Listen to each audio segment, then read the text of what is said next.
আসসালামু আলাইকুম। Kobo collect অ্যাপের মাধ্যমে CDFI need assessment household সার্ভের ডাটা কালেকশন কীভাবে করা লাগবে সেটা আপনাদেরকে দেখানো হচ্ছে। খেয়াল করে দেখুন সবাই। প্রথমে ডাউনলোড ফর্মে ক্লিক করুন। এরপর নতুন আপডেটেড একটি কোয়েশ্চেন তৈরি করা হয়েছে, যেটার নাম, প্রজেক্টের নাম হলো CDFI need assessment household survey Bangladesh 2026। এখানে ক্লিক করতে হবে।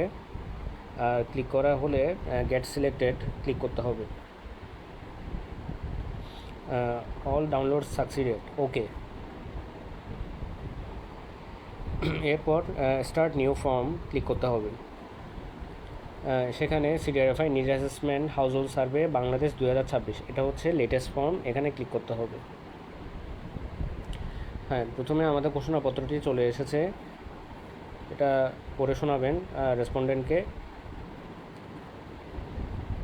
প্রথমে জানতে চাওয়া হচ্ছে সেকশন 1-এ রেসপন্ডেন্টের পার্টিসিপেটের অ্যাগ্রিমেন্ট, অর্থাৎ কনসেন্ট নেওয়া হচ্ছে, ইয়েস। কোয়েশ্চেন পেপার নং আপনারা দিবেন, যেমন 01, অথবা দেখা গেল যে একদিনে 10টা করেছেন সার্ভে, তাহলে পরবর্তী দিনের জন্য 11 দিয়ে শুরু করতে পারেন। তাহলে শুরু করা যাক। নেক্সট।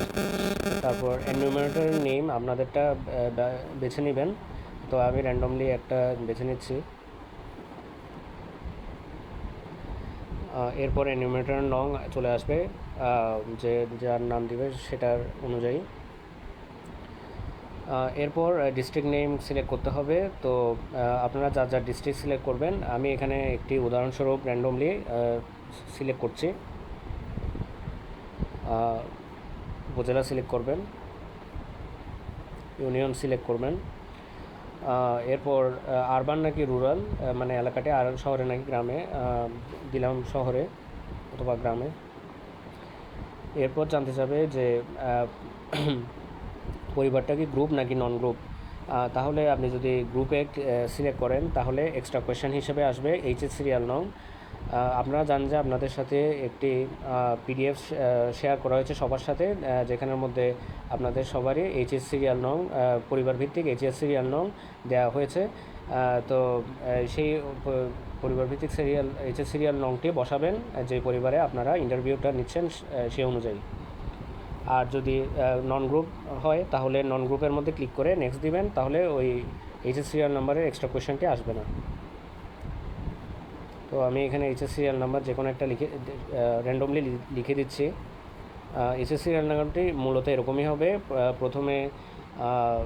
প্রথম অক্ষরে যেটা থাকবে সেটা হচ্ছে জেলার নাম, তারপর একটা হচ্ছে উপজেলার অক্ষর, তারপর একটা হচ্ছে ইউনিয়নের অক্ষর, এভাবে দিয়ে আন্ডারস্কোর দিয়ে তারপরে একটা ক্রমিক নং থাকে সম্ভবত 45 বা যেটাই হোক 67, এভাবে একটি দিয়ে এই যে সিরিয়াল নাম্বারটি ছিল, আপনারা এটা সবাই দেখে নেবেন, পিডিএফে দেওয়া আছে।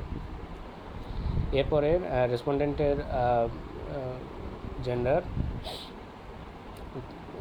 বয়স, পরিবারের সংখ্যা, সদস্য সংখ্যা। এরপর রেসপন্ডেন্টের শিক্ষাগত যোগ্যতা, যদি ইউনিভার্সিটি বা কলেজ ডিগ্রি থাকে তাহলে এটা ক্লিক করতে হবে। আর যদি এইচএসসি পাস করে তাহলে এইচএসসি পাস, অথবা যদি এইচএসসির অর্ধেকের মধ্যে পড়ালেখা বন্ধ হয়ে যায় তাহলে এইচএসসি ড্রপ আউট, অথবা এসএসসির অর্ধেকের মধ্যে যদি পড়ালেখা বন্ধ হয়ে যায় তাহলে এসএসসি ড্রপ আউট, এইভাবে করে আপনারা দিবেন। আর নেভার অ্যাটেন্ডেড হবে যদি একেবারেই মানে ইনস্টিটিউশনাল এডুকেশন না থাকে। তাহলে আমি যে কোনো একটা দিলাম। এরপর প্রাইমারি লাইভলিহুড যে কোনো একটা দিতে হবে। তারপরে যদি কোনো কারণে দেখেন যে এইখানের অপশানের মধ্যে নেই, তাহলে আদার্স ক্লিক করলে এক্সট্রা কোয়েশ্চেন হিসেবে জীবিকার নাম লিখতে বলা হবে। জীবিকার নাম যে কোনো একটা দিয়ে তারপর নেক্সট দেওয়া যাবে। এরপরে জিজ্ঞেস করবে দ্বিতীয় পেশা বা সেকেন্ডারি লাইভলিহুড কি, যদি না থাকে নাই, আর যদি থাকে ইয়েস দিয়ে তারপরে ওই যে সেকেন্ডারি লাইভলিহুড সেটার নামটা লিখতে হবে। এখানে মান্থলি ইনকাম রেঞ্জ দেওয়া আছে। এখানের মধ্যে আপনারা এই জায়গার মধ্যে দেখতেছেন যে দেওয়া আছে বিবরণ। আর এখানে তো দেওয়া আছে 10,000-এর কম, 10,000 থেকে 20,000। আর যদি বলে যে 20,000-এর একটু উপরে, তাহলে বলবেন যে 20,000 থেকে 30,000, অথবা যদি বলে 30,000 থেকে উপরে 30,000, এরকম করে দেওয়া যাবে। তারপরে হাউস হোল্ড ওনারশিপ শতাংশতে কত, এখানে প্রত্যেকটা অপশনেরই দেওয়া আছে, বিবরণ পরিষ্কার করে দেওয়া আছে। 5% কম, এটা হচ্ছে 5% কম, এটা হলো 5 থেকে 20% কম, তারপর এরপরে হলো 20% থেকে 20 থেকে 50% কম, এভাবে করে রেঞ্জ দেওয়া আছে। আর যদি কোনো কিছুই না থাকে তাহলে নন। আর যদি বলে যে লাস্টের অপশানটা 5%-এর বেশি বা সমান, তাহলে হচ্ছে এটা 500%-এর বেশি বা সমান, হ্যাঁ। আর যে নান হলে নান। তারপরে ঠিক এটাও ফার্মল্যান্ডের ওনারশিপটাও সেম। তারপরে হাউসটাকে পাকা না সেমি পাকা বা কাঁচা নাকি এটা দিতে হবে। তারপর পরিবারের প্রধানকে মহিলা নাকি পুরুষ, না যাই হোক ইয়েস, যদি না হয় মহিলা প্রধান তাহলে নো। এল্ডারলি বা প্রতিবন্ধী সদস্য আছে কি না, যদি থাকে ইয়েস। এরপর হচ্ছে সেকশন 3, যেটা হচ্ছে দুর্যোগের তথ্য। গত 5 বছর দুর্যোগের তথ্য কী কী ছিল সেগুলো জানতে চাওয়া হবে।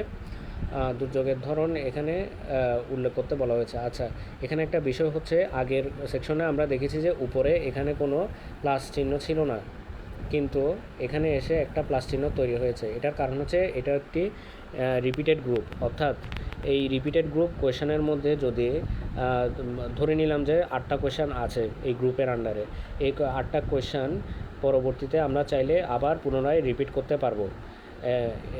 তাহলে এই প্লাস আইকনটাকে ক্লিক করেই আমরা এই 8টা কোয়েশনকে পুনরায় আবার রিপিট করতে পারবো। এই 8টা কোয়েশন শেষ হয়ে যাওয়ার পরে আবার একই 8টা কোয়েশন চলে আসবে। তো এখানে আরেকটা বিষয় উল্লেখ করতে হবে যে এখানে প্রত্যেকটি আনসার কিন্তু ABCDEFGH এভাবে আছে। তো কোনো কোয়েশ্চেন যদি কোনো আনসার যদি একবার লেখা হয়ে যায় বা একবার সিলেক্ট করা হয়ে যায়, তাহলে ওই আনসারটা ওই আনসারের অ্যালফাবেট বা অক্ষরটি ABC অক্ষরটি আপনাদের নোটপ্যাডে একটু করে টুকে রাখবেন, যাতে করে পরবর্তীতে আবার যখন রিপিটেড কোয়েশ্চেন হবে তখন যেন ওই অপশন যে সিলেক্ট করেছেন এবং রিপিটেড কোয়েশ্চেন 8টা আনসার করেছেন সেটা যেন আপনাদের অবগত থাকে। ধরেন আমি এখানে ফ্ল্যাট দিলাম, কথার কথা ফ্ল্যাট দিলাম, অথবা আমি দিলাম আদার্স, মানে যে এখানের মতো কোনো অপশানে নেই সেজন্য আদার্সে দিলাম। তারপরে একটা দুর্যোগের নাম উনি বললো, রেসপন্ডেন্ট সেটা দিলাম। এরপরে হচ্ছে টাইমস এফেক্টেড লাস্ট 5 ইয়ার্স, কতবার আক্রান্ত হয়েছে, সেটা যদি ধরেন একবার হয়, গত 5 বছরে একবার, তাহলে একবার। আর এর পরবর্তীতে বলছে যে গড়ে কয়বার হয়, 1 বছরে গড়ে কয়বার হয়, অথবা কয়েক বছর মিনিট গড়ে কয়বার হয়। যদি বলে যে রেসপন্ডেন্ট যে বছরে গড়ে একবার হয়, হ্যাঁ, তাহলে ইয়ারলি দিবেন, তাহলে বছরে গড়ে কতবার হয় সেটা 1 হবে।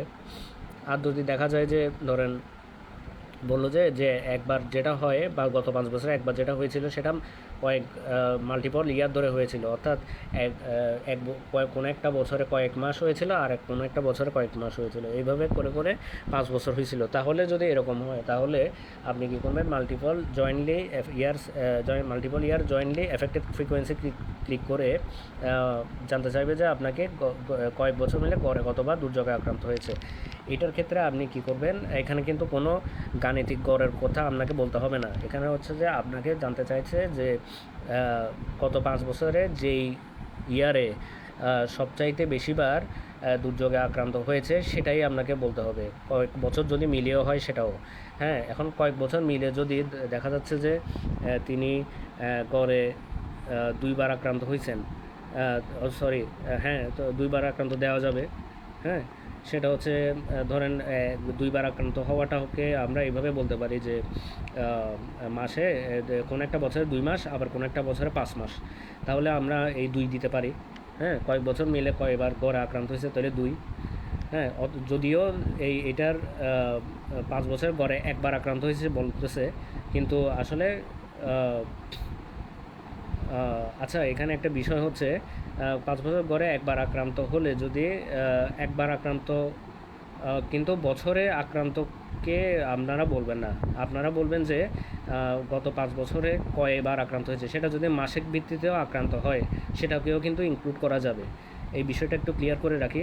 মাসিক ভিত্তিতে যদি আক্রান্ত হয়, ধরেন গত ৫ বছরে কয়বার আক্রান্ত হয়েছে, এখানে কিন্তু বছরে একবার আক্রান্ত হয়েছে এরকম করে না বলে আমরা যদি মাসিক ভিত্তিতে আলোচনা করি তাহলে বিষয়টা ক্লিয়ার হয়ে যায়। তাহলে যদি দেখেন যে গত ৫ বছরতে আসলে একবার যদি কেউ আক্রান্ত হয়েও থাকে, হ্যাঁ, মাল্টিপল ইয়ারে গিয়ে দেখা যাচ্ছে যে সে কয়েকবার আক্রান্ত হতেও পারে, অথবা নাও হতে পারে, একবার হতে পারে, তখন দেখা যায় এক দিলেই হয়ে যাচ্ছে। আর যদি একই দিতে হয় তাহলে তো আর আপনাকে কয়েক বছর সিলেক্ট করতে হবে না, সেখানে আপনি ইয়ারলি এফেক্টেডটা সিলেক্ট করলেই হয়ে যাচ্ছে। ঠিক আছে, সেক্ষেত্রে আর কি। আর যদি দেখা যাচ্ছে আপনার গত ৫ বছরে একের অধিকবার হয়েছেন, 4বার হয়েছেন, তাহলে হয়তো মাল্টিপল ইয়ারটা সিলেক্ট করা যাইতে পারে, যেহেতু কয়েক বছর মিলেও হইতে পারে। অথবা এমন হইতে পারে যে মাল্টিপল ইয়ারটা না হয়ে ইয়ারলিও হইতে পারে, ইয়ারলি তিনি হয়েছেন, সেটা হইতে পারে। এটা হচ্ছে রেসপন্ডেন্টের ব্যক্তিগত বিষয়। হ্যাঁ, এখানে এত আপনাদের এত চিন্তা করতে হবে না। ওনাকে জাস্ট একটু বুঝাই বললে হবে যে আসলে বছরে গড়ে কয়বার আক্রান্ত হয়, নাকি বছরে না হয়ে কয়েক বছর মিলে আক্রান্ত হয়, সেটা আর কি। সেটা উনি বারটায় বলবেন। তারপরে হচ্ছে average duration of Hazard days, দুর্যোগের সময়কাল কতদিন ছিল, এটা আমি একটা র্যান্ডমলি দিলাম। এরপরে বিভিন্ন রকম ক্ষতি হয়েছে এগুলো আমরা বললাম। যদি এছাড়াও যদি এখানে অপশনের মধ্যে ইনক্লুড না থাকে তাহলে আপনি কী করবেন, আদার্স দিলে এই আদার্সটা লিখে দিতে পারবেন। হ্যাঁ, দেখুন এখানের মধ্যে আছে কিন্তু অপশনের মধ্যে নাই, কোনো একটা ক্ষতি নাই, তখন আদার্সে ক্লিক করে আপনি ওটাও বসাই দিতে পারবেন। দিলাম, ঠিক আছে। তারপরে হচ্ছে বলতেছে এস্টিমেটেড দুর্যোগে কত ক্ষতি হয়েছে, এখানে যে কোনো একটা দিলাম আমি র্যান্ডমলি। তারপরে কি পরিমাণ কর্মদিবস নষ্ট হয়, তাহলে তিনি সেটা কর্মদিবসের পরিমাণটা বলবে। আমি একটা র্যান্ডমলি দিলাম। তারপরে রিকভারি টাইম কত ছিল, র্যান্ডমলি একটা দিলাম। মোস্ট সিভিয়ার নাকি লিস্ট সিভিয়ার, মানে যেই দুর্যোগের কথাটা বলা হয়েছে সেই ফ্লাডটিকে সিভিয়ার নাকি লেস সিভিয়ার সেটা ওনাকে বুঝাই বলতে হবে যে এটা কিভাবে তাকে আক্রান্ত করেছে। তাহলে সেই অনুযায়ী আপনি র্যাঙ্কিং করে এটাকে বসাবেন। আমি এখানে একটা র্যান্ডমলি দিলাম। হ্যাঁ, তাহলে মোট 9টা কোয়েশ্চেনের যে রিপিটেড গ্রুপ সেইটা শেষ হলো। এখন এই 9টা কোয়েশ্চেন যদি আপনি আবার পুনরাবৃত্তি করতে চান, অর্থাৎ দেখা গেল যে বলা হচ্ছে যে রেসপন্ডেন্ট আরও একটা দুর্যোগের কথা বলতেছে বা আরও 2টা দুর্যোগের কথা বলতেছে, তখন আপনাকে আবার রিপিট করতে হবে কোয়েশ্চেনটা। হ্যাঁ, তখন সেক্ষেত্রে আমি অ্যাড দিবেন, তাহলে কোয়েশ্চেনটা আবার রিপিট হবে। এখন অনেকে বলতে পারেন যে এখানের মধ্যে মাল্টিপল সিলেক্ট করলেই তো হয়ে যায়। না, মাল্টিপল সিলেক্ট করলে হয় না। কারণ হচ্ছে আপনি প্রথমে ফ্ল্যাট দিয়েছিলেন, এটা আপনি নোটপ্যাডে টুকে রেখেছেন, ঠিক আছে, এটা গেল গা। তারপরে হচ্ছে স্যালাইনিটিটা উনি বললো যে সাইক্লোন। হ্যাঁ, তো না সরি, প্রথমে বলেছিল আদার্স, এখন আবার যদি বলে ফ্লাড, তাহলে ফ্লাডে ক্লিক করলাম। তারপরে হচ্ছে আপনি যদি নেক্সট দেন তাহলে দেখা যাচ্ছে যে দুর্যোগে কতবার আক্রান্ত হয়েছেন। এখন আমি যদি এই জায়গায় মাল্টিপল দেই সিলেক্ট করার জন্য, তাহলে কিন্তু আমি একই সাথে আদার্সও থাকতেছে, একই সাথে ফ্লাডও থাকতেছে। এখন এরপরের কোয়েশনে আমি বুঝতে পারবো না যে দুর্যোগে কতবার আক্রান্ত হয়েছেন গত 5 বছরের, সেটা কি ফ্লাডের কারণে নাকি আদার একটা বা অন্য আর একটা দুর্যোগের কারণে কতবার আক্রান্ত হয়েছে সেটাকে বোঝাচ্ছে। তো এই কারণে এই কনফিউশনটা আমার যারা আমরা ডেটা অ্যানালিসিস করবো তারা যাতে না হয়, সেই কারণে রিপিটেড গ্রুপ কোশ্চেনটা মূলত করা হয়েছে। তো এখানে আমরা এখন ফ্ল্যাট দিলাম, ফ্ল্যাটটা আমরা নোটপ্যাডে ঢুকে রাখবো। এই যে আমরা ফ্ল্যাট দিয়েছি, এখন হচ্ছে ফ্ল্যাটটা নোটপ্যাডে ঢুকে রাখলাম। এরপরে হচ্ছে কয়েকবার হয়েছে র্যান্ডমলি একটা দিলাম। এখানে আমি বললাম যে ইয়ারলি হয়েছে, আর ইয়ারলি কতবার হয়েছে, সরি এখানে আসলে 52 হবে না, 2 দিলাম। তারপর হচ্ছে ইয়ারলি কতবার হয়েছে দিলাম, একবার হয়েছে। তারপরে দুর্যোগের গড় সময়কাল কত দিলাম একটা। তারপরে এখানেও আরও কয়েকটা দিলাম। আদার্স দিলে আরেকটা আদার্স চলে আসবে, আরেকটা কি। আর যদি আদার্স না দেয় তাহলে এক্সট্রা কোয়েশনটা আসবে না, এইভাবে দিয়ে দেবেন। তারপরে ওয়ার্ক ডেজ এগুলো দিয়ে দেবেন। এটা কি মোস্ট সিভিয়ার নাকি ভেরি সিভিয়ার? এখন উনি বলবো যে প্রথমটা ছিল খুবই গুরুতর, তারপর একটা খুব একটা গুরুতর নয়, এটা ভেরি সিভিয়ার না দিয়েও সিভিয়ার দিতে পারেন এইভাবে। তারপর বলতেছে আরও একটা আছে নাকি, মানে মানে আরেকটা যদি বলে থাকে রেসপন্ডেন্ট তাহলে দিবেন দুর্যোগের কথা, আর যদি না থাকে তাহলে ক্যান্সেল দিয়ে দেবেন। তাহলে আর ওই 8টা কোয়েশ্চেন বা ওই যে কোয়েশ্চেন এখন আমরা পেয়েছিলাম ওগুলো আর রিপিট হবে না। এখন একেবারে পুরোপুরি নতুন কোয়েশ্চেন চলে আসছে, যেটা হচ্ছে সেকশন 4-এর সদস্যপদ, প্রাতিষ্ঠানিক সহায়তা এবং বিমা কভারেজের ধরন। এটা পুরোপুরি একটা নতুন কোয়েশ্চেন চলে আসছে, মানে ওই আগের কোয়েশ্চেনগুলো আর পুনরাবৃত্তি হচ্ছে না, কারণ আমরা ক্যান্সেল দিয়েছি। এখন এখানেও দেখা যাচ্ছে এটাও কিন্তু আবার পুনরাবৃত্তি রিপিটেড কোয়েশ্চেন। তো সেখানে কিন্তু ইনস্টিটিউশন টাইপ ওই রকম যেভাবে ছিল ওই অ্যালফাবেট লিখে রাখতে হবে, যেটা অক্ষরটা লিখে রাখতে হবে, তাহলে আমরা নোটপ্যাডে লিখে রাখলে আমরা ওইভাবে করে বসাতে পারবো। তো এখানের মধ্যে অনেকগুলো আছে অপশান, সেখানের মধ্যে আমি যদি নাম দেই, মানে কোনো ইনস্টিটিউশনের সঙ্গে জড়িত নয়, তাহলে চলে গেলাম। এখন কথা হচ্ছে আমি যদি কোনো ইনস্টিটিউশনের সঙ্গে জড়িত না হই, তাহলে এই কোয়েশ্চেন তো আসার দরকার নেই, আর ইউ মেম্বার, হ্যাঁ, কিন্তু এটা আসবে। আসলে আপনাকে এখানে ইয়েস নো অপশান আছে, আপনি চাইলে নো দিতে পারবেন, নো আসবে, নো দিয়ে দিবেন। যদি আপনি ইনস্টিটিউশনের আন্ডারে না থাকেন তাহলে তো মেম্বার, নো দিলেই হচ্ছে, হ্যাঁ গেল। তারপর হচ্ছে এখানে জিজ্ঞেস করবে টাইপ অফ সার্ভিসেস, আপনি কী ধরনের সার্ভিস নিয়েছেন। এখন যদি কোনো ধরনের সার্ভিস আপনি ইনস্টিটিউশনের সঙ্গে না থাকেন তাহলে তো সার্ভিস নেন নাই, তাহলে দিবেন আদার্স। আদার্সের মধ্যে দিয়ে আপনি যে নেম অফ দ্য আদার সার্ভিসের মধ্যে লিখবেন নো সার্ভিস টেকেন।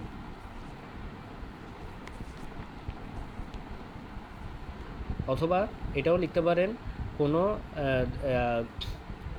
সেবা নেওয়া হয়নি কারণ জড়িত নই, এভাবেও লিখতে পারেন। তাহলে এই পরিষ্কার হয়ে যাবে বিষয়টা।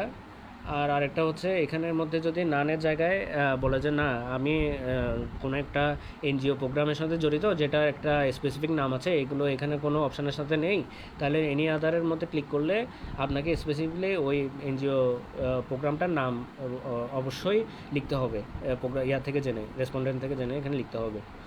লিখে তারপর জিজ্ঞেস করতে হবে আর ইউ মেম্বার, ইয়েস।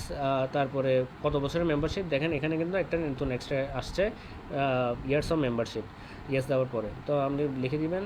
তারপরে কী ধরনের পাইছেন সেগুলো মাল্টিপল চয়েস করে দিবেন, আদার্স আর দরকার নেই এখন।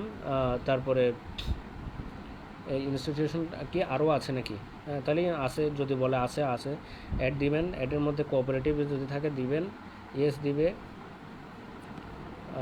তো তারপরে মেম্বারশিপ কত বছরের দিবে। তারপর দেখা যাচ্ছে টাইপস অফ সার্ভিসেস টেকেন, এখানের মধ্যে কোনো সার্ভিসেস তিনি হয়তো নেন নাই, এরকম কোনো সার্ভিসেস নেন নাই, কিন্তু আদার্সে ক্লিক করলে দেখা যাচ্ছে যে ওই স্পেসিফিক সার্ভিসের নামটা তিনি এখানে লিখে দিতে পারবেন, যদি ওখানে অপশানে না থাকে। আরও কি ইনক্লুড করতে চায় ইনস্টিটিউশন, না করতে চান, ক্যান্সেল। তারপরে হচ্ছে এখন নতুন কোয়েশ্চেন হ্যাজার্ড টাইপ। এখন কিন্তু কথা হচ্ছে হ্যাজার্ড তো আমরা কোয়েশ্চেন 3-তেও ইনক্লুড করেছে, এখন কেন আবার আসেছে।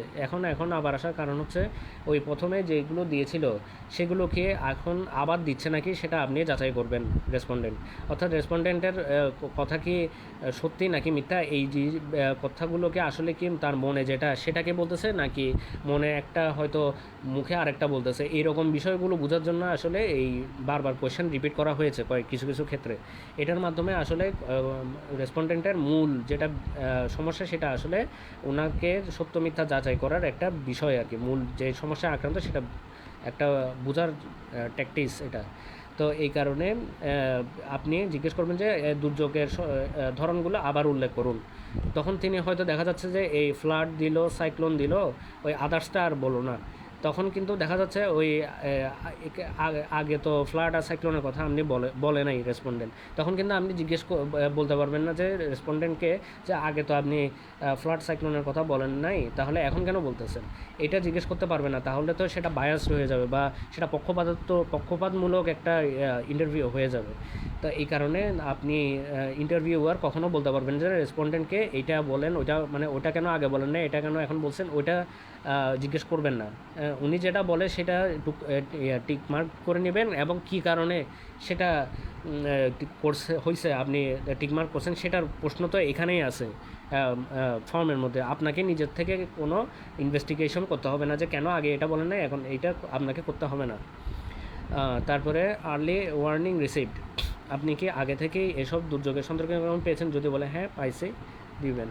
তারপরে এটা কিন্তু আবার রিপিটেড কোয়েশ্চেন, দেখছেন এখানে প্লাস আসছে। তারপরে প্রি হ্যাজার্ডের মধ্যে কোন ধরনের দুর্যোগ পূর্বে কোন ধরনের এজেন্সিগুলো সহায়তা করেছে, এখানে স্পেসিফিক্যালি এজেন্সির নাম লিখতেই হবে আপনাকে।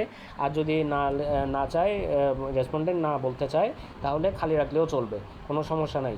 আর এখানে তো আমি বলেই দিছি যে অন্যথায় খালি রাখুন। হ্যাঁ, তাহলে আর যদি কোনো ব্যক্তি বা ওই এলাকার কোনো দানশীল ব্যক্তি বা এমপি যদি জড়িত থাকে এই কাজের পেছনে, তাহলে ওই ব্যক্তির নামও উল্লেখ করা যাবে, কোনো সমস্যা নেই। হ্যাঁ, তা আমি যে কোনো একটা দিলাম। তারপর কী ধরনের সহায়তা তিনি পেয়েছেন প্রি হ্যাজার্ডে ওই ইনস্টিটিউশন বা ব্যক্তি থেকে, সেটার মাল্টিপল থাকতে পারে, অথবা আদার্সও থাকতে পারে। যে আদার্স থাকলে সেটাকে উল্লেখ করে দিতে হবে, লিখে দিতে হবে। হ্যাঁ, তারপর হচ্ছে পোস্ট হ্যাজার্ডের সেম একই কাজ। তারপরে Times taken to receive support, সহায়তা পেতে কতদিন লেগেছে, এটা কিন্তু সহায়তা পেতে দুর্যোগ পূর্ব দুর্যোগ পরবর্তী দোনোটার ক্ষেত্রে কিন্তু কার্যকর। ধরেন দুর্যোগ পরবর্তীর ক্ষেত্রে সহায়তা পেতে 2 দিন লেগেছে, অথবা দুর্যোগ পরবর্তীর ক্ষেত্রে লেগেছে 5 দিন। তা এখন আপনি কোনটা দিবেন? ইয়েটা দিবেন, মানে পূর্ববর্তী যে দুর্যোগ হওয়ার আগে সময় লাগছে 2 দিন, ওটা দিবেন নাকি পরেরটা দিবেন? এখন এটা চিন্তা করলে আপনাকে যেটা মানে বেশি উপযুক্ত সেটাকে আপনার সেই আনসারটাই আপনি এখানে নেবেন। সেটা হচ্ছে সহায়তা পেতে, ধরেন আপনার মনে হচ্ছে দুর্যোগ পরবর্তীটাই উপযুক্ত এখানে দেওয়া, তাহলে আপনি দুর্যোগ পরবর্তীটাই দিবেন। এখানে আসলে আপনার নিজের কিছু বুদ্ধি বা বিবেচনাও খাটাতে হবে, ওইভাবে আপনি দিবেন। এখানে ধরেন 5 দিন দিলাম, যে পরবর্তীতে 5 দিন। এরপরে আরও অ্যাড করতে চাই কি না প্রি হ্যাজার্ড পোস্ট হ্যাজার্ডের ইনস্টিটিউশন, চাইলে অ্যাড করতে পারবে। অর্থাৎ ওই আগের কোয়েশ্চেন যে দুর্যোগ পূর্বে যে এজেন্সিগুলো কাজ করেছে সেটা নাম লিখুন, ওই আবার কোয়েশ্চেনগুলো চলে আসছে। এখন দেখা যাচ্ছে যে এটা আপনি ভুলে করেছেন, ভুলে হয়েছে এটা, তখন আপনি কি করবেন? এখানে যেটা করতে হবে, যে ভুলে যদি এরকম চলে আসে, তাহলে এই 3টার উপরে দেখা যাচ্ছে এই 3টা ডট আর লাইন, এখানের মধ্যে ক্লিক করতে হবে।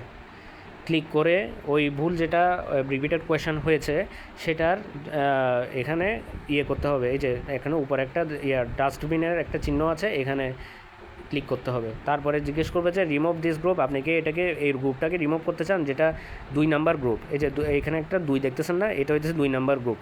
1 নাম্বার গ্রুপ তো শেষ হয়ে গেছে, এখন হচ্ছে 2 নাম্বার রিপিটেড গ্রুপ। এটাকে করতে চান, রিমুভ করতে চান, তাহলে ইয়েস, রিমুভ হয়ে গেল। তাহলে এই একটা গ্রুপই পড়ে আছে, দেখছেন শুধুমাত্র একটা গ্রুপ এখন পড়ে আছে। এই একটা রিপিটেড গ্রুপে আবার ক্লিক করবেন। এই রিপিটেড গ্রুপের প্রত্যেকটা কোয়েশ্চেন এখন আপনার সামনে চলে আসছে। এখন ওই লাস্টের কোয়েশ্চেনটাকে আবার ক্লিক করবেন, 11 নম্বরটাকে, এই 11 নম্বরটাকে ক্লিক করছেন, তারপরে এই নেক্সট দিবেন। তখন আবার জানতে চাইবে যে ওই অ্যাড করতে চাই কিনা। তখন আপনি যেহেতু ভুল করে করছিলেন, তখন আপনি তো ওটাকে রিমুভ করে দিয়েছেন, এখন আর করার দরকার নেই, সেজন্য ক্যান্সেল। হ্যাঁ, তাহলে ওই আর রিপিট হবে না ওই কোয়েশ্চেনগুলো, প্রি হ্যাজার্ড পোস্ট হ্যাজার্ডের ওই কোয়েশ্চেনগুলো আর রিপিট হচ্ছে না। নতুন কোয়েশ্চেন চলে আসছে, নতুন সেকশন চলে আসছে। তাহলে আমরা এখানের মধ্যে আর্থিক মোকাবেলা, আর্থিক চাপের জিনিসগুলো উল্লেখ করতেছি। রেগুলার সেভিং আছে কি না, এখানে একটা কথা হচ্ছে আর্থিক মোকাবেলার ক্ষেত্রে কিন্তু এমএফআই বা ঋণের সুযোগ আছে কি না সেটা জিজ্ঞেস করছে। ইয়েস। তারপরে মানি আছে কি না, মোবাইল মানি সহায়তা, আউট স্কিম বকেয়া ঋণ আছে কি না, ইয়েস। যদি থাকে তাহলে পরিমাণ কত সেটা বলতে হবে, আর যদি সেটার সোর্স সম্পর্কে বলতে হবে। আর যদি কোনো কারণে বকেয়া ঋণ না থাকে তাহলে নো, তাহলে এক্সট্রা কোয়েশ্চেন যেগুলো আছে সেগুলো আর আসবে না। আর এখানে কিন্তু আবার রিপিটের একটা গ্রুপ, এখানে কিন্তু আবার ওই একই কোয়েশ্চেনগুলো। তার মানে হচ্ছে আমরাকে রেসপন্ডেন্টকে বোঝার চেষ্টা করতেছি তিনি কি সত্যি বলছেন নাকি এখানে কিছু লুকায়িত রাখছেন বা সত্য গোপন করছেন বা আর এখানে কিন্তু বলা আছে, দেখছেন আপনারা ডেসক্রিপশন দেওয়া আছে, সেকশনের ডেসক্রিপশন। এখানে বলা হচ্ছে যে কী ধরনের আর্থিক ব্যবস্থা করেছে এবং আর্থিক বোঝা বা আর্থিক সমস্যা তৈরি হয়েছে কিনা এর কারণে। একাধিক কোয়েশ্চেন দেওয়া যেতে পারে, একাধিক উত্তর দেওয়া জানার জন্য আমরা এই রিপিটেড কোয়েশ্চেনটা তৈরি করেছি। এখানে যে কোনো একটা যদি করে, উনি যেমন ফ্ল্যাট বলছে, তাহলে এটা ওই নোটপ্যাডে লিখে রাখতে হবে। বাকি কোয়েশ্চেন যখন আবার রিপিট হবে তখন এটা ইনক্লুড না করে অন্যগুলো ইনক্লুড করবে। Your saving yes. Took MFI loan, মানে বন্যার কারণে এমএফআই লোন কি নিয়েছে? ধরলো যে না, নেয়নি। তারপর মানি ল্যান্ডার থেকে লোনও নেয়নি, তারপর রিলেটিভ থেকেও ধার নেয়নি। তারপরে আবার জিজ্ঞেস করতেছে যে এই গবাদি পশু বা সম্পদ বিক্রি করেছে, হ্যাঁ। এনজিও থেকে সাহায্য পেয়েছে, হ্যাঁ। Reduce consumption, food consumption, yes. তারপরে দেখা গেল যে মোবিলাইজড কী পরিমাণ টাকা মোবিলাইজ হয়েছে বা ব্যবহার হয়েছে, উঠা হয়েছে আর কি, ব্যবহার হয়েছে। তো এখানের মধ্যে শুধুমাত্র যে ঋণের কারণে টাকা এসেছে তা না, কিন্তু এখানে দেখা যাচ্ছে যে আমরা সম্পদ বিক্রি করেও বা গবাদি পশু বিক্রি করেও এবং এনজিও থেকে সাহায্য পেয়েও টাকা জোগাড় করেছি। শুধুমাত্র যে ঋণের মাধ্যমে করেছে তা কিন্তু নয়, এখানে রিলেটিভের মাধ্যমে বা মানি ল্যান্ডারের মাধ্যমেও ঋণের কথা বলা হয়েছে, আবার এমএফআই বা এনজিও লোনের কথাও বলা হয়েছে। এখানে শুধুমাত্র একটি সোর্স থেকে যে টাকা জোগাড় হয়েছে বা মোবিলাইজ হয়েছে জিনিসটা এরকম নয়। তাইলে আমরা এখানে সবগুলো মিলে কী পরিমাণ টাকা জোগাড় হয়েছে সেটাই কিন্তু জানা হচ্ছে এখানে। তাইলে আমরা সেরকম দিয়ে কী পরিমাণ টাকার মধ্যে কী পরিমাণ ঋণ ছিল সেটা জানতে চাবে। এখন যদি কোনো ঋণ না থাকে তাহলে 0 দিয়ে চলে যাবেন। আর যদি উইকলি লোন ইনস্টলমেন্ট কত ছিল, যদি লোন না থাকে তাহলে সাপ্তাহিক ঋণের কিস্তির দরকার নেই, 0। তারপরে লোন পিরিয়ডে কত ছিল, তাহলে 0। লোন নেওয়া নেই, 0। Interest occur, no. Times taken to arrange money, কত সময় লেগেছে ওই পুরো টাকাটা, আসলে আনুমানিক টাকা যেটা পেয়েছি আমরা পুরো টাকাটা সংগ্রহ করতে ধরেন লেগেছে 20 দিন, এরকম করে দেওয়া যায়। এটা কি সাফিসিয়েন্ট ছিল, ইয়েস অথবা নো, যে কোনো একটা দিয়ে চলে যাবে। তারপরে এখন ওই যে কোশ্চেনগুলো করেছি আমরা এতগুলো, এগুলো হচ্ছে রিপিটেড কোশ্চেন, তো এগুলোকে আবার রিপিট করব, হ্যাঁ অবশ্যই করব, কারণ এখানে শুধুমাত্র বন্যার কথা বলা হয়েছে। যদি দেখা যাচ্ছে আরও আছে রেসপন্ডেন্টের দুর্যোগের আক্রান্ত, তাহলে দেখা যাচ্ছে আমরা উনি বললো যে সাইক্লোন অথবা আদার্স দিলে ওইটার নাম দেওয়া, তো আমি সাইক্লোন দিলাম, তো দিল ইউর সেভিং ইয়েস। দেখা যাচ্ছে যে এবারও আমরা লোন নেই, লোন কখনোই আমরা নেই রিলেটিভ থেকে লোন নেই। তারপর লাইভ স্টক বিক্রি করছে, তারপরে রিসিপ্ট করছে,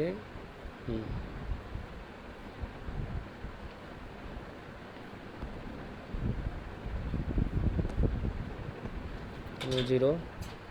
interest occur, no. Times taken, সময় কত লেগেছে দিলাম, এটাও 23 দিন এরকম। Sufficient, no. এখন আর রিপিট করতে চাচ্ছে না, মানে আর দুর্যোগের কথা বলার নেই, তাহলে ক্যান্সেল। এবার নতুন কোয়েশ্চেন সেকশন হচ্ছে 5। তারপরে which coping method created most সমস্যা তৈরি করেছে, দেখা গেল যে সেলিং অ্যাসেট। তারপরে are you repaying loans due to disaster, যেহেতু কোনো লোন নেয় নাই তাহলে নো। আর যদি নিয়ে থাকে তাহলে আগের সেকশনের মধ্যেও যদি বলে যে না লোন নিয়েছিলাম তাহলে ইয়েস, কিন্তু আগের সেকশনে দেখা যাচ্ছে যে লোন নেয় নাই, কিন্তু এখন বলতেছে আবার লোন নিয়েছে, তাহলে কিন্তু ইয়েস বললে ইয়েস বলতেই হবে। এখানে আপনি বলতে পারবেন না যে কেন আগের সেকশনে তো লিখেছেন লোন নেয়নি, কিন্তু এখন কেন আবার ইয়েস বলতেছেন। ওই কোয়েশ্চেন আপনি করবেন না। উনি যেটা আনসার করবে সেটাকেই আপনি জাস্ট টিক মেরে চলে যাবেন। এখানের মধ্যে আপনি ওনাকে চ্যালেঞ্জ করবেন না যে আগে তো বলেছিলেন এখন কেন আবার পরিবর্তন করতেছেন, এটা বলবেন না। আপনি কি কখনো দুর্যোগের কারণে নেওয়া ঋণ পরিশোধ করছেন? বলছে না, করতেছেন না, তাহলে নো। তারপরে আর্থিক মোকাবিলা পদ্ধতিকে পরবর্তীতে আর্থিক খারাপ করে তুলেছিল, হইতেও পারে, হ্যাঁ। তারপরে হচ্ছে কোনটা সবচাইতে বেশি কোনটা মোস্ট দুর্যোগের কারণে বেশি ক্ষতি করেছে, সেটা হচ্ছে হয়তো উনি বললো যে ফ্লাড, অথবা আদার্স বললে সেটার নাম। তারপর বলতেছে যে how many days house hold income stock, কতদিন আমি বললাম 25। How many days before start, তো বললাম 36। তারপরে কত মাস লেগেছে স্বাভাবিক আয়ের স্তরে ফিরতে, একটা দিলাম। তারপরে did you face cash shortage immediate after yes, তারপরে সেম ডে ইয়েস, কী ধরনের এক্সপেন্স প্রথমে পূরণ করতে পারেনি, ফুড। তো এখন দেখা যাচ্ছে যে তার ইমিডিয়েটলি কোনো টাকা অভাব হয়নি, তাহলে নো দিলে কিন্তু এক্সট্রা কোয়েশ্চেন যেটা সেটা আসতেছে না। কিন্তু ইয়েস দিলে এক্সট্রা কোয়েশ্চেনটা আসতেছে, মানে কতদিনের মধ্যে দরকার ছিল। তারপরে জীবিকা পুনর্বাসন ইয়েস, এবার পরকে আপনার কাছে টাকা না থাকার কারণে ঋণ নিয়েছিলেন। দেখা গেল যে হঠাৎ করে রেসপন্ডেন্ট বললো যে হ্যাঁ আমি নিয়েছিলাম, কিন্তু আগে কিন্তু বলে নেই নিয়ে আইনি, কিন্তু এখন কিন্তু বলতেছে নিয়েছিলাম, তাহলে দিয়ে দিবেন। হ্যাঁ, উনি হয়তো এখন সত্যটা আর মানে বলতে চাচ্ছে, গোপন রাখছে না। ইয়েস। তারপরে হচ্ছে যে আপনি কি এখনও এই সেই ঘটনা ঋণের ঘটনার কারণে আর্থিকভাবে ক্ষতিগ্রস্ত? হ্যাঁ, এরকম বলা যায়। তারপর দীর্ঘমেয়াদী ঋণের কারণে ঠেলে দিয়েছে, না দেয়নি।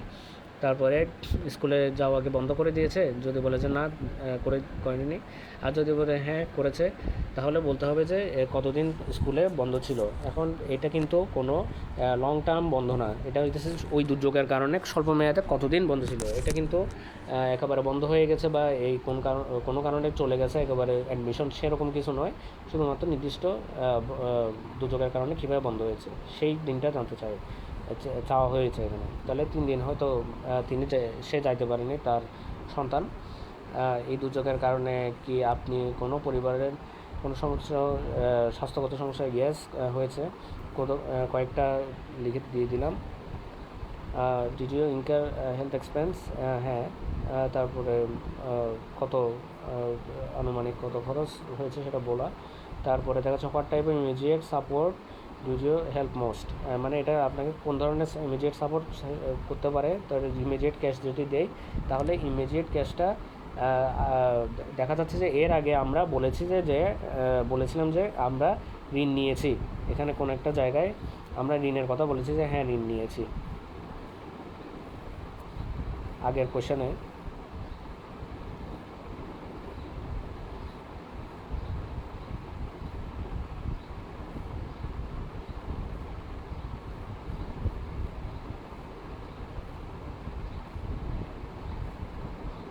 দুর্যোগের পরে আপনার কাছে নগদ না থাকার কারণে আপনি কি ঋণ নিয়েছিলেন?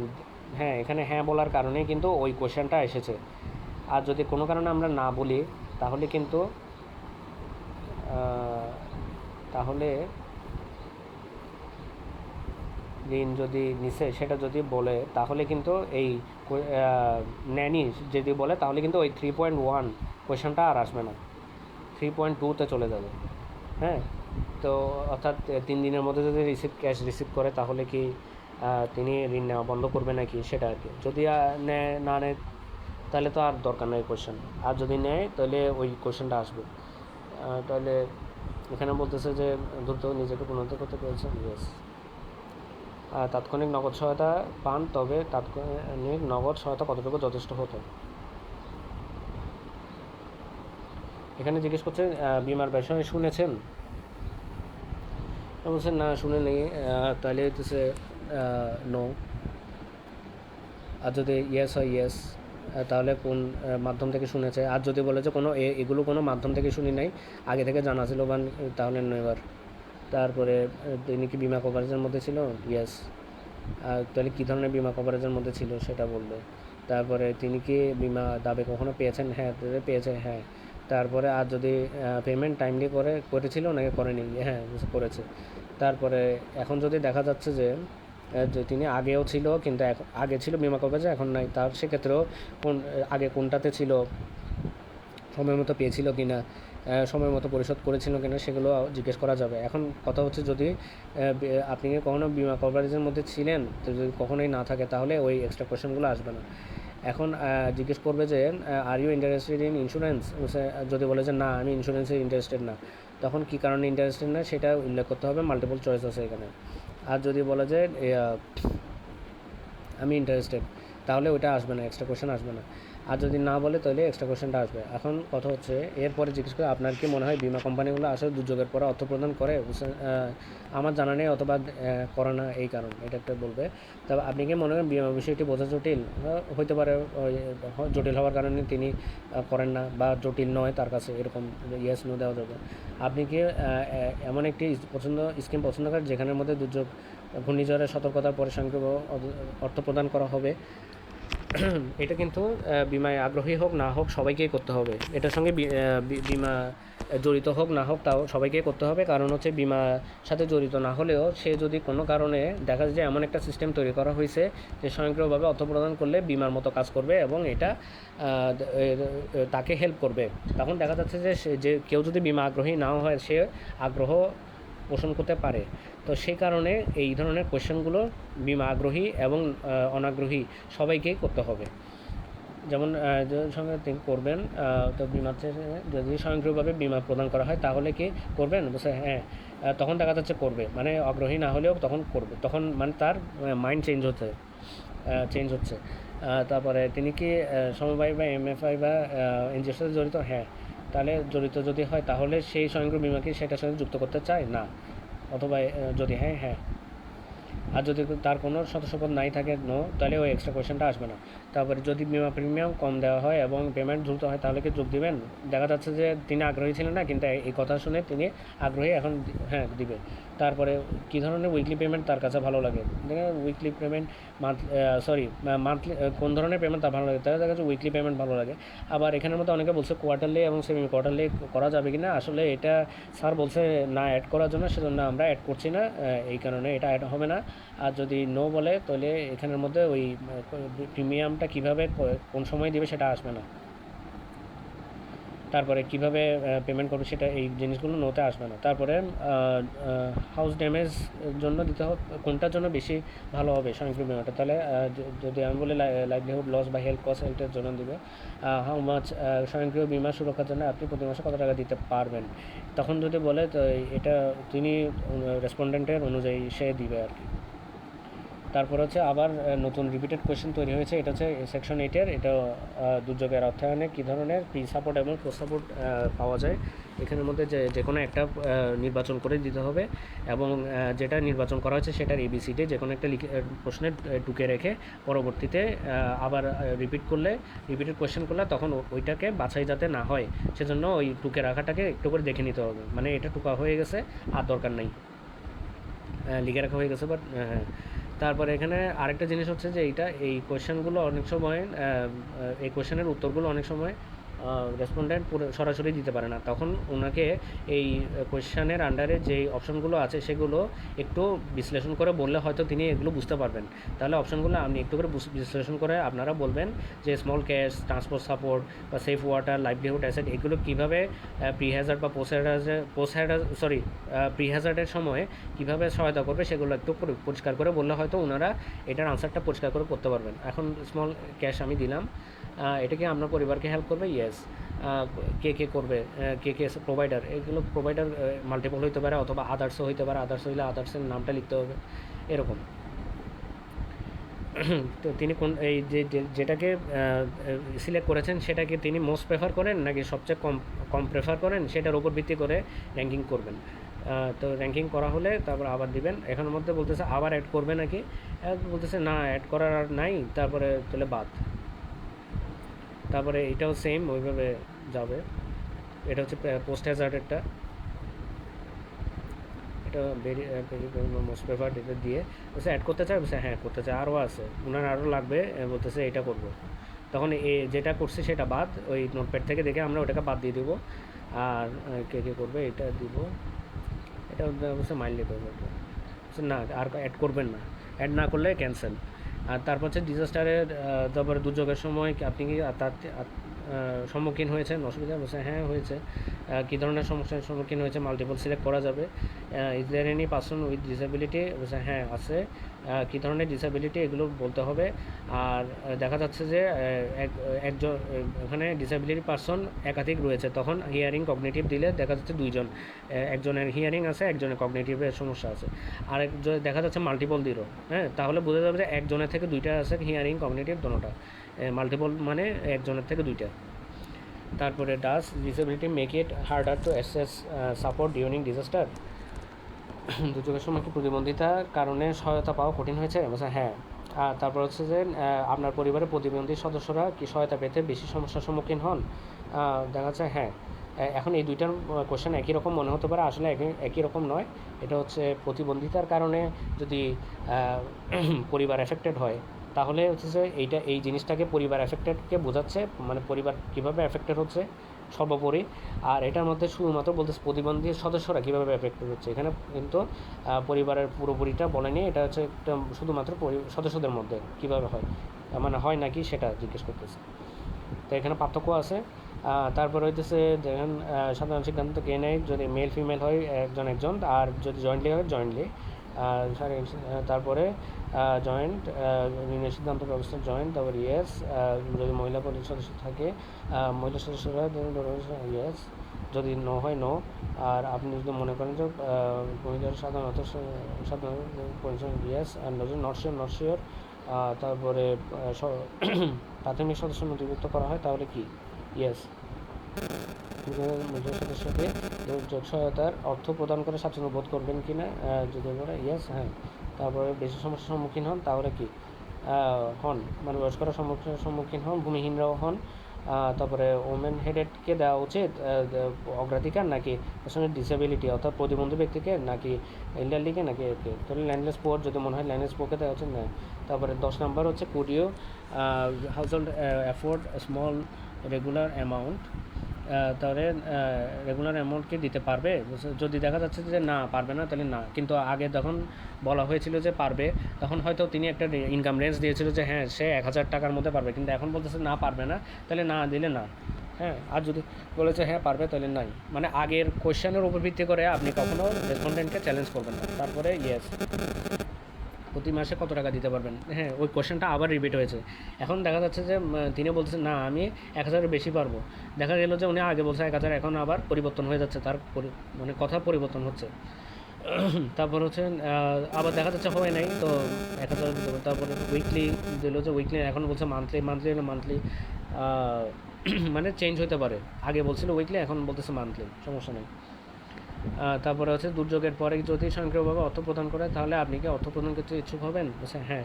দেখা যাচ্ছে যে উনি একেবারেই ইচ্ছুক নন অর্থ প্রদান করতে, কিন্তু এই কোয়েশ্চেনটা তাও করা হচ্ছে তাকে। কারণ হচ্ছে এই কোয়েশ্চেনটা করলে যদি একটা নতুন সিস্টেমের সাথে ওনাকে পরিচয় করা দেওয়া হয় স্বয়ংক্রিয় ব্যবস্থা, তাহলে কি তিনি তার মানে মতামতকে পরিবর্তন করবে কি না, সেটার জন্য আগ্রহী অনাগ্রহী সবাইকে এই কোয়েশ্চেনটা করতে হবে। হ্যাঁ, তারপরে গেল স্বয়ংক্রিয় প্রক্রিয়া করতে চান কি না। যদি উনি এমএফআইয়ের সাথে মেম্বারশিপ না থাকে তাহলে নো দিবে, আর যদি এমএফআই মেম্বারশিপ থাকে তাহলে ইয়েস দিবে, আর থাকা সত্ত্বেও যদি করতে না চায় তখন নো দিবে। থাকা সত্ত্বেও যদি স্বয়ংক্রিয়ভাবে অর্থ প্রদান করতে না চান নো দিবে, অথবা করতে চাইলে ইয়েস দিবে। গ্রুপ তহবিল কোনটা? তারপর এখানের মধ্যে কিন্তু সেকশন 11-এর মধ্যে আপনাদের কোনো অপশান থাকবে না। এখানেও আপনি অপশানের বাইরে রেসপন্ডেন্ট যে সমস্যাগুলোর কথা বলবে সেগুলো লিখে নেবেন, এবং পারলে বিস্তারিত লিখে নিতে পারেন অথবা সংক্ষেপেও লিখতে পারেন। আমি এখানে র্যান্ডমলি কিছু দিয়ে দিচ্ছি।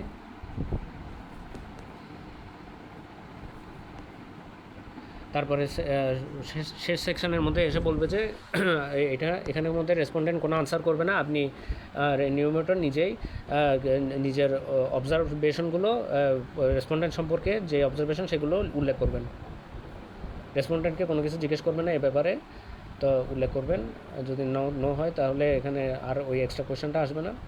ইয়েস দিলে কিন্তু এক্সট্রা কোয়েশ্চেন আসবে।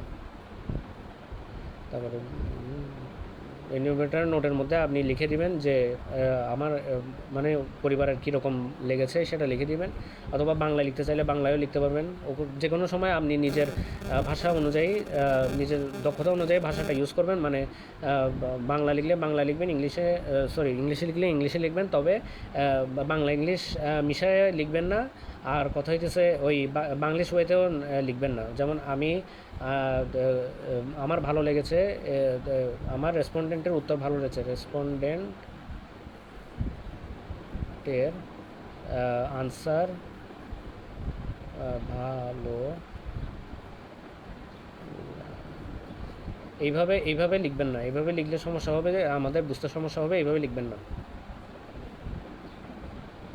তারপরে এগুলো বলবেন,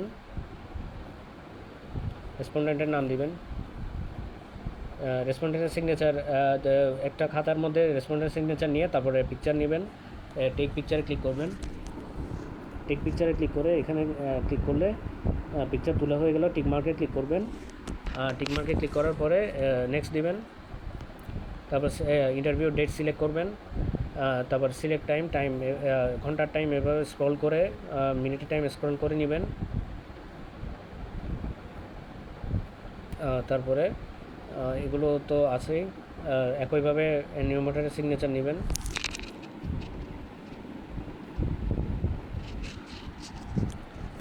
এরপরে সুপারভাইজার যদি থাকে নাম লিখবেন, তারপরে করবেন, সিগনেচার দেবেন। তারপর হচ্ছে শেষ। এখন এখানে সেভ এজ ড্রাফট এবং ফাইনালাইজ, যদি এক নাগারে আপনি সব কিছুই নিয়ে ফেলেন ইন্টারভিউ, তাহলে তো আর সেভ এজ ড্রাফট দেওয়ার দরকার নেই, ফাইনালাইজ দিবেন। ফাইনালাইজে দেওয়ার পরে কিন্তু ফর্মটা এখনও জাস্ট সেভ হয়েছে, কিন্তু রেডি হয়নি, সাবমিশন হয়নি। তাহলে এরপরে কী করবেন, রেডি টু সেন্ডে যাবেন। রেডি টু সেন্ডে গিয়ে এই যে এখানের মধ্যে যেটা ফর্ম পূরণ হয়েছে সেটা ক্লিক করে সেন্ড সিলেক্টেড দিলে এখন ফর্মটা সেন্ডিং হচ্ছে। হ্যাঁ, ফর্মটা এখন সেন্ড হয়ে গেছে, সাকসেসফুল সাবমিশন এসে চলে আসছে। তাহলে এখানে আর কিছু নাই, দেখা যাচ্ছে যে আমরা সেন্ড হয়ে গেছে, এই যেগুলো সেন্ড হয়েছে এগুলো চলে আসছে। এখন কথা হচ্ছে, কোনো কারণে যদি দেখা যায় যে আমরা পূরণ করার সময় অর্ধেকের মধ্যে রেসপন্ডেন্ট চলে গেল, তাহলে আমরা কি করতে পারি? হ্যাঁ, সেক্ষেত্রে আমরা যদি দেখা যাচ্ছে এগুলো সবগুলো পূরণ করছি আমরা, হ্যাঁ পূরণ হচ্ছে, পূরণ হওয়ার পরে যদি দেখা যায় এই মেইল বয়স দিলাম, তারপরে দিলাম, এই জায়গায় এসে দেখা যাচ্ছে রেসপন্ডেন্ট কোনো কারণে চলে গেছে, এখন ওটা আর কন্টিনিউ করতে পারতেছে ইন্টারভিউ। তখন কি করবেন আপনি, এটা এখানের মধ্যে এই উপরে যে ইয়েটা আছে সেভ বাটন, এখানের মধ্যে সেভ দিবেন, তাহলে ফর্মটা সাকসেসফুলি সেভ হয়ে যাবে। ঠিক আছে, এর পরবর্তীতে দেখা গেল যে কোনো কারণে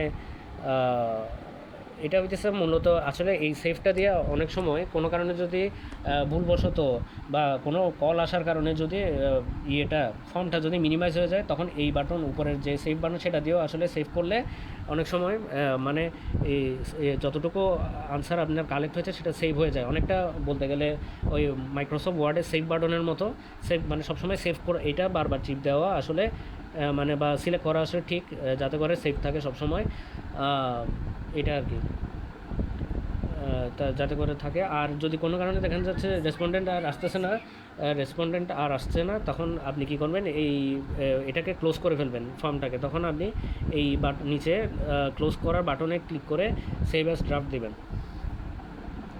হ্যাঁ, তাহলে ড্রাফট হয়ে যাবে। ড্রাফট হয়ে গেলে যে ড্রাফটের মধ্যে এখানের মধ্যে ড্রাফটের মধ্যে যে পিছন নিচে সবচাইতে নিচে যে ড্রাফটটা আসছে সেইটার মধ্যে আবার ক্লিক করলে সেই ওই যে জায়গায় সেকশন শেষ হয়েছে, যেই সেকশনে শেষ হয়েছে সেই সেকশনে ক্লিক করবেন। ক্লিক করে ওই যেখানের মধ্যে শেষ হয়েছে, ধরেন আমার এডুকেশনে শেষ হয়েছিল, এই এডুকেশনে ফিরে গেলাম। এর আগের কোশ্চেন যেগুলো ছিল সবগুলো কিন্তু পূরণ করা হয়েছিল, এই যে যেটুকু হয়নি ওই তখন থেকে আবার শুরু করতে পারি আমরা। হ্যাঁ, যদি চাই যে না এখন দূর পর্যন্ত বলছে আবার চলে গেছে উনি, হ্যাঁ তখন আবার এইখানে দিয়ে সেভ ড্রাফট দিবেন, তাহলে আবার সেভ হয়ে গেছে। ওই আবার ড্রাফটে গিয়ে ওখান থেকে আবার ওই জায়গা থেকে যেখানে শেষ করেছেন ওইখান থেকে আবার শুরু করতে পারবেন। যেমন 2-তে দিলাম, 2-তে দিয়ে এখানে যে কোয়েশ্চেন থেকে শেষ হয়েছিল, যেমন প্রাইমারি লাইভলিহুড এখানে শেষ হয়েছিল, আগেরগুলো হয়েছে, এখান থেকে শুরু করবেন। এই ছিল, এইভাবেই আপনারা পূরণ করবেন কোবোর্ড কালেক্টের মাধ্যমে কোয়েশ্চেন ইয়ার।